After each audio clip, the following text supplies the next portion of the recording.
పూర్వం పరకాయ ప్రవేశం అనేటువంటిది ఉంటుంది. పరకాయ ప్రవేశం అంటే ఇంకోళ్ళ శరీరంలోకి వీళ్ళు వెళ్ళి దాంట్లో కూర్చోవడం. మనకి ఆది శంకరాచార్య స్వామి వారి చరిత్రలో కూడా ఆయన పరకాయ ప్రవేశం చేశారని చాలా ఈ విద్యలో మనకి సుమారు ఒక 500 సంవత్సరాల క్రితం వరకు కూడా పరకాయ ప్రవేశం చేసేవాళ్ళు ఉండేవారు.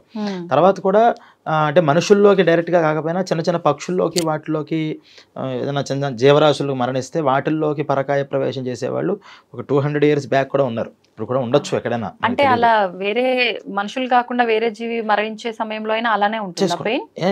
ఎవరి ఏ పెయిన్ అయినా సరే వాళ్ళకి ఇది 1000 తేళ్ళదా అంత ఉండదు. ఎందుకంటే ఎమోషన్స్ ఎంత మనం కాంటాక్ట్ అయిపోయామో, ఎంత మనం బాగా పెనవేసుకున్నామో దాని నుంచి బయటకు రావడం అంత కష్టం.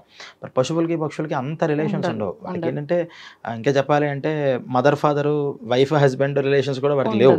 కేవలం తన శరీరం ఆహారం అంతవరకు ఆహార నిద్ర భయమైథున అని సామాన్యమేత పశుభిర్నరాణం అని ఆ 4 కాబట్టి వాటికి కొంచెం సులువుగానే వదిలేస్తాయి. కానీ మనం ఏంటంటే మన ఇల్లు మన సమాజం మన దేశం అని చాలా అంటే గుడ్ రిలేషన్స్ అయితే అక్కడ మనకి రాగద్వేషాలు ఉండవు.